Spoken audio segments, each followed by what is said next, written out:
It is one thing to recover from addiction, which is extremely difficult to do, right? Yeah. It's another, though, to spread the word when you're in recovery and help others recover and help them to find the same thing that you did. And our guest today is a prime example of that. And that's why she has agreed to be on Odyssey House Journal's podcast. Hello, everyone. I'm Randall Carlisle, your host. Our co-host, Nicole Slack, could not be here today. And our guest today is MYSTI Lopez. Hi. How are you? I'm good. How are you? Good. You know, I know a lot of, we talk to a lot of people in recovery, and some people are more energetic about saying I'm in recovery and saying recovery is possible and everything else. And you take it to the next level. Tell us everything you are doing now to spread the word that recovery is possible. So I met with Governor Cox when was that, last week or 2 weeks ago? People from all over the world watch this. So Governor Cox is the governor of Utah, which is a state in the United States. We have people in like Russia and Ukraine and people like that. So didn't mean to interrupt you. No, it's okay. And nobody knows when somebody will watch this podcast. So we'll just say recently you did. Okay. Yeah. So recently I had the opportunity to meet Governor Cox and tell my story in front of a press conference, supporting his new fentanyl task force and kind of giving out resources and helping other people in the community who are still suffering from addiction. And just to describe it, because I watched it, just to describe the situation and put yourself in this situation. You're standing there with the governor, some other state leaders, a bunch of cops from different agencies, and then on the other side is all these media people with cameras looking at you and everything, and then they ask you to say something. That must have been a little nerve-wracking. I was very nervous. I'm not usually a great public speaker, but it was a really great cause, and I think my story was pretty powerful in that situation. So, how'd you get over that? The fear. I mean, because I watched and you look confident and wonderful. I'm really good at hiding my emotions. So I guess a skill I've been given since my addiction. But I just kind of faked it till I made it. And so. Good. Yeah. Good for you. What story did you share and share it with our viewers and listeners?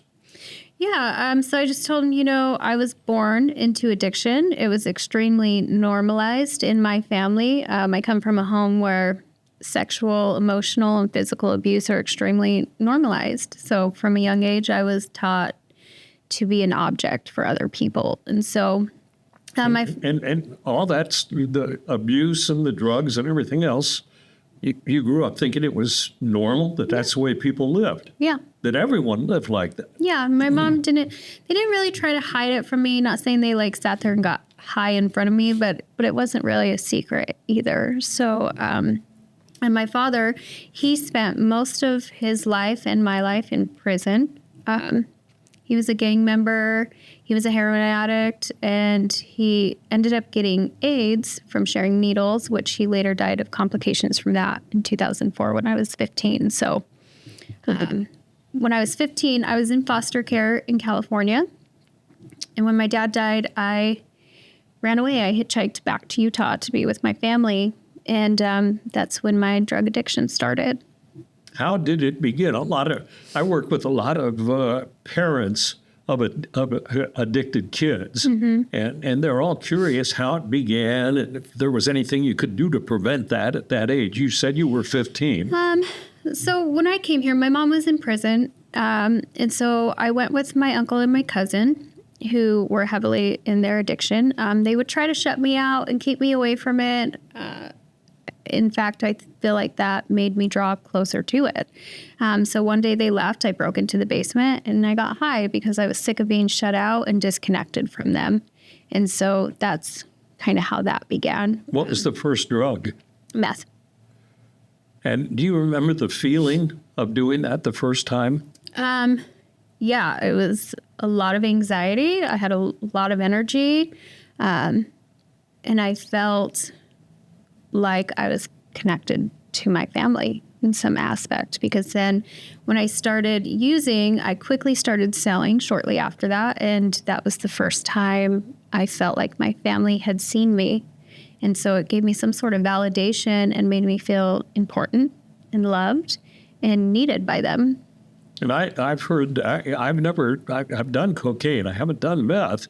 And I've heard it sort of gives you this feeling of like power and energy. And I'm on top of everything, that kind of stuff. I think it gave me a pretty big complex. It made me super outgoing, and I'm normally a pretty introverted person, which and I'm really good at like dissociating from my feelings, and so it's hard for me to connect with people when I'm sober. And so drugs for me did the opposite.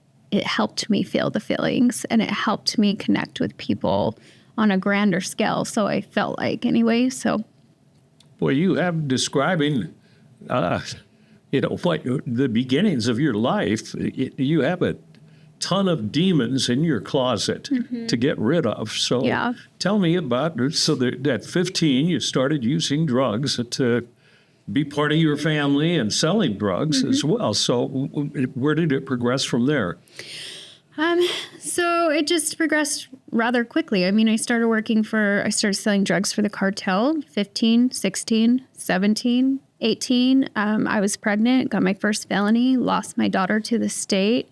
The day I got home from the hospital with her, our house got raided. And then, so I went to jail, and it was really difficult. I was in this position where I felt like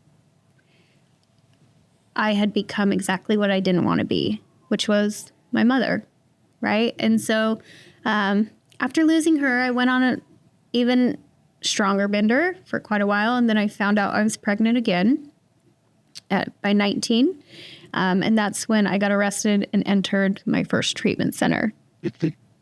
So when you came home from the hospital with your newborn daughter, the house was raided. Yeah. What was it? That's almost like a made-for-TV story or something. You know. Yeah, it felt super unreal. I feel like, and I'll be honest, like I never wanted to be pregnant.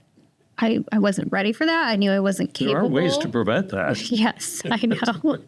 You don't think about that in the moment, though. And so I felt really kind of lost.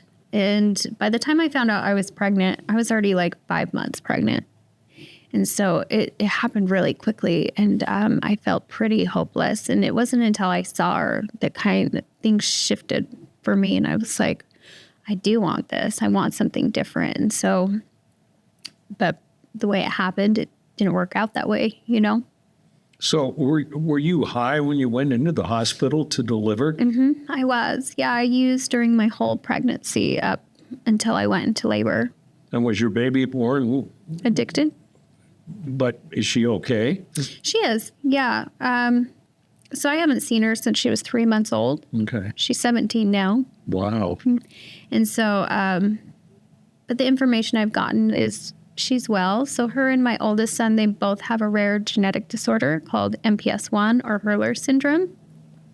And so for a long time, I did blame myself because I used, but it's just one of those genetic mutations. And the doctor said it had nothing to do with my drug use, but it was hard not to carry that guilt because I felt like maybe I triggered something or made it happen. And so that played a pretty large role. Once my oldest son was diagnosed, that played a pretty large role in my downfall with alcohol. So you've added alcohol to the mix. Now I'm a recovering alcoholic, so I can recover that, and I can understand that, and I understand what you just described sort of drives you more into, like the last time I relapsed, my attitude was, well, I screwed up, so I might as well do it big time, right? Yeah, and it wasn't like that for me with alcohol. So I was 19, entered my first treatment center. I did really well. I was really serious about it. And then I was pregnant with my son. I had him. He was in the treatment center with me. And then I got into this toxic relationship where I had my third son. And so after graduating treatment, I was sober till I was 21. And that's when I discovered alcohol. And I was pretty high and mighty, I felt like, in my recovery. Because you overcame drugs. Mm-hmm. So it gave me this like complex, like I hated addicts, like I didn't like them. and I can recognize now a lot of that is just because of the way I felt about myself. Right. I had a lot of shame and guilt. And so then I turned to alcohol by the time I was 21. And that was a whole different kind of demon. A lot of denial. I was functioning. I was still going to work every day. I was still getting my kids to school. And so it was hard for me to accept it was a problem. And by the end of that, so that lasted until I was about 29. And then I'm going through this divorce from this toxic relationship. And I go to Missouri. It's the only way I felt like I could get away from the situation I was in. And I relapsed with my mother on meth. And I was almost so grateful for relapsing on meth because it got me away from alcohol. And that's something I felt like I would never get away from. Like it's just a whole different kind of demon because it's everywhere and it's socially acceptable. And so I was almost so relieved that it took me away from alcohol, that I felt like I kind of owed it, you know? And then I could feel like I can live a normal life now. I'm away from alcohol. On meth. Yeah. And so shows you the convoluted thinking that people in addiction go through. Yeah. And so then I come back to Utah. I drop my kids off at their dad's. And that's when my journey back to meth and things began. And I began selling again. And a couple years prior to this, my uncle, who was very dear to my heart, had been murdered. And so in my mind, I felt like, well, if I can prevent this from happening to anybody else I care about, I'm going to. And so it justified my actions of selling drugs and of taking care of everybody in the game, so to speak. And so just to ensure that never happened again. Boy, the more I hear about your life, the way you grew up and your uncle being murdered and everything, it's almost unbelievable. Yeah. Wow. So, but so then what happened after that you finally did get into recovery? So I hate to ask how old you are, but I'm 36. Okay, so. So by the time I was in my 30s, I started doing heroin. I started doing fentanyl. And then when I was 32, everything was taken from me, right? Like I didn't have my kids in my life. I didn't have my family in my life. My husband was in prison. I felt pretty hopeless. I was constantly in super dangerous situations. And I just felt like there was nothing left for me. And so I had made a decision. I remember waking up and I was like, man, I cannot do this anymore. And I had this whole grand plan to like try to shoot up for the first time, just to be done with it. I was so sick of it. And then when I exited the car I was in and I was going to go do this grand scheme, I had like this divine intervention and I was arrested. And so that's kind of where my journey began. It was like God's way of saying, there's more for you to do. So you were planning to die by suicide? Yeah. With a big shot? Yeah. Okay. What do addicts call that? I don't know. I had a friend who died from it. He always dreamed about. I used to chair an AA meeting down on the block, and he said his dream of dying was to just buy something like $200 worth of meth and shoot it all up at once, and go out with a bang. Yeah, for me, I just felt like it would be fast and easy, and I'd fall asleep and never wake up. I had never been an IV user, so I knew it would work. How did you consume fentanyl? I smoked it. Smoked it. Mm-hmm. Huh. So So you almost died by suicide. Yeah. But divine intervention or police intervention Yeah. stopped that. So did. what happened after that? So then I went to jail. I mean, what were your thoughts when you're ready to die, Yeah. and then all of a sudden cops show up? And what were your thoughts at the time? I remember just thinking, I was so tired. And I was just almost thinking, like, what took you so long? You know, that's how I felt. It's like, what took you so long? And so it was almost a relief because I was tired and I knew like that was the only way I would get away from it. And so then when my mind started like clearing up, I had this opportunity to enter into drug court, and where I told them like, I need a residential program. Like, if you release me, I will run and we'll just keep doing this. Like, I'm not equipped to be on the streets. And so they sent me to an all-women's program, House of Hope. And that's where I started my recovery journey. And it worked? It did work. Wow. Yeah. I ran a super clean program, which was difficult. You know, my whole life I've been taught, just mind your own business. Don't worry about other people. Right. Fake it till you make it. Just do what people want you to do. And so I really had to find a way to step away from that accountability piece, especially. That's what people have trouble in programs like House of Hope or Odyssey House, or because people call it a snitch program or whatever.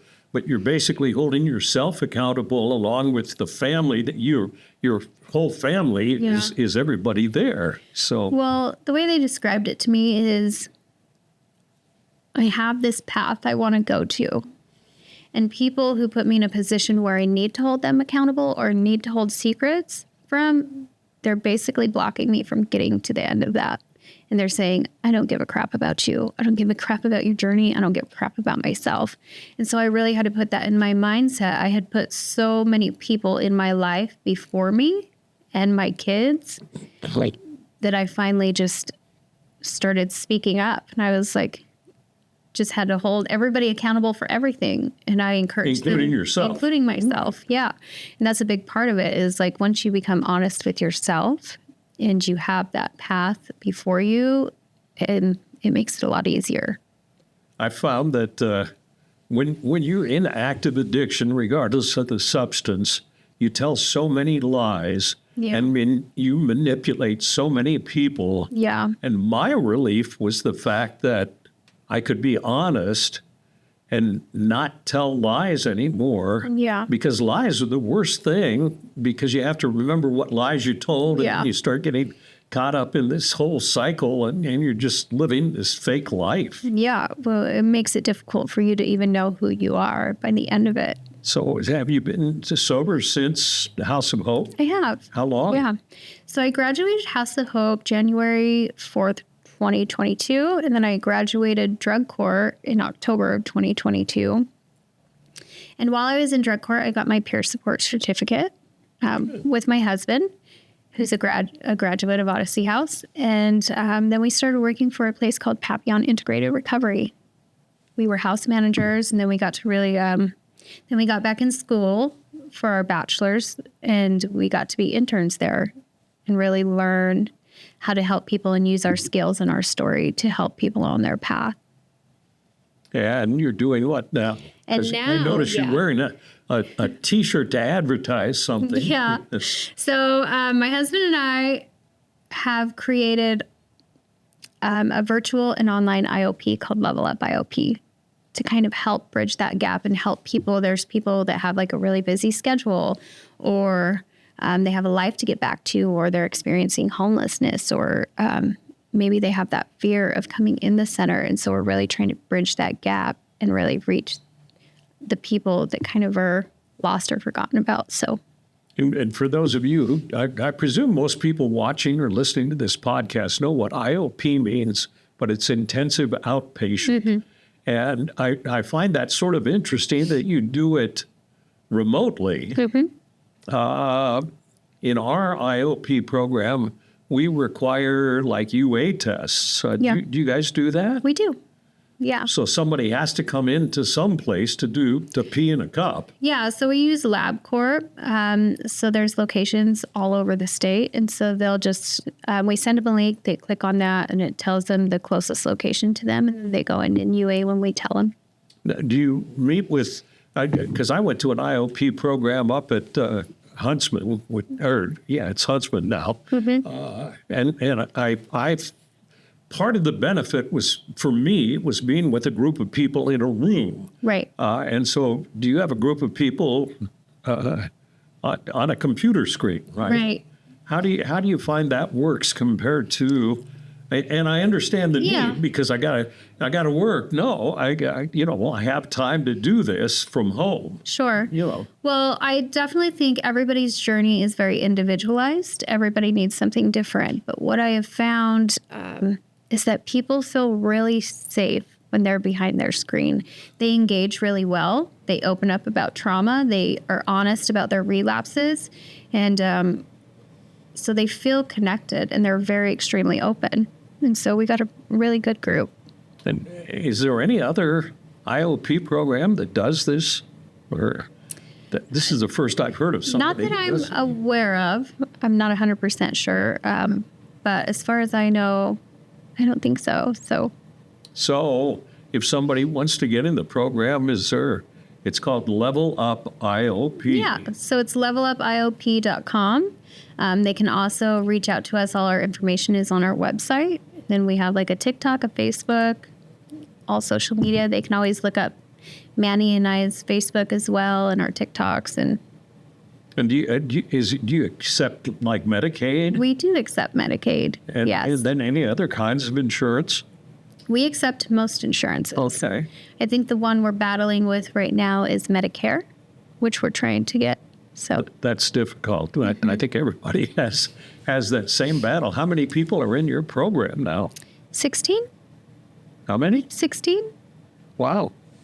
And it started September 1st. And did you have trouble? I'm just curious, when you first proposed doing this, did you have trouble getting licensed and everything because you were doing it all virtually? So we're partnered with Utah Family Therapy.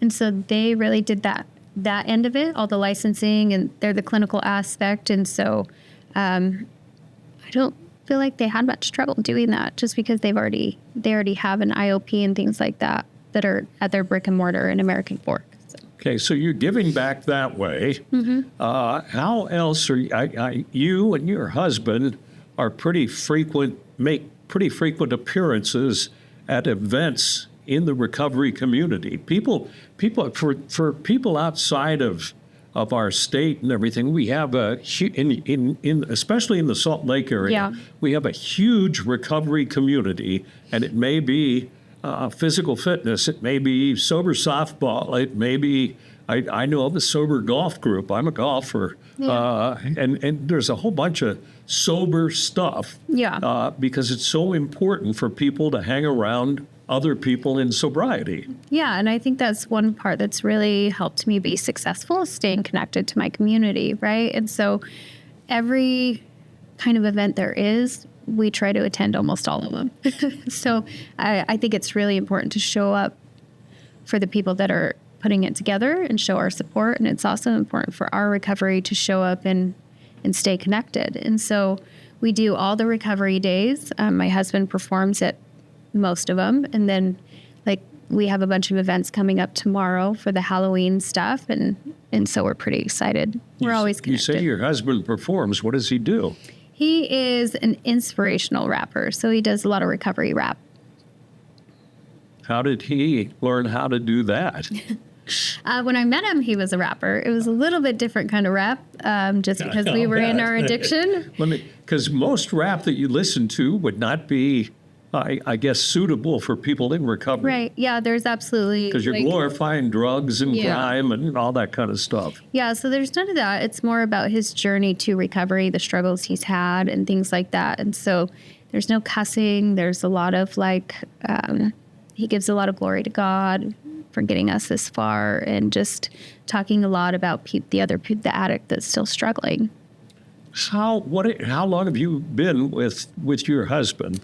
I've been with Manny for almost 6 years. and he's in recovery as well. He is. Which leads me to a question, because I remember when I first tried to get sober, it said, do not date somebody who was also trying to get sober or who was not trying to get sober but Right. was addicted. Yeah. And I think that's really important. And I think that's a part of why our relationship has been successful. So we separated. He was in prison. I was still on the streets. And then I ended up in jail and we had separated. They wouldn't put you in the same cells. I know. We really Damn. tried. No. So he started his journey a little bit sooner than I did. I was still on the streets running amok. And then when I went to jail, we had separated. And I made a decision like, I cannot focus on what he's doing because we were extremely toxic, extremely codependent.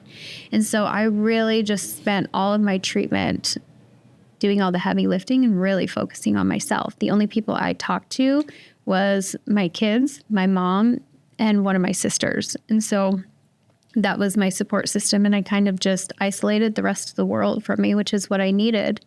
And it wasn't until so I spent my whole time in jail and then in residential. And it wasn't until I got out of residential that we kind of reconnected. What would you say to people who, I mean, would you disagree with because we all tell people in Sure. recovery, it's not going to work. Right. You know, And I think if I would have stayed with Manny before I did treatment or during that process, I don't feel like it would have worked. I was not emotionally stable enough to hold boundaries or to accept feedback or do things like that. There was a lot of lack of trust. There was a lot of hurt that we had caused each other. And so I don't feel like it would have worked if I wouldn't have done that heavy lifting. And then when I exited residential and was in IOP, he was still in prison, and he finally gotten sentenced to Odyssey House. And I had told him, like No, he had the opportunity. He had the opportunity, to go to right. Odyssey House, not sentenced to Odyssey. Right. He wasn't sentenced. Actually, he was trying to go to a different program. But when he went to Odyssey House, I gave him one piece of advice, and I said, run a clean program. And don't ask me to do anything that's going to risk my integrity. And so that's what he did. So while he was in residential at Odyssey House, I gave him that opportunity to really focus on himself, to focus on the trauma I had caused him. And I really gave him that space to do that work. So, Final thought, we're almost out of time. How would you describe your life in recovery? What's recovery like for you? recovery for me feels busy sometimes, but rewarding. I feel like I've reached a point, I never thought I'd make it as anything other than a criminal and an addict. And all the accomplishments and opportunities that I've taken, I kind of feel like the sky is the limit. I've been given a second chance.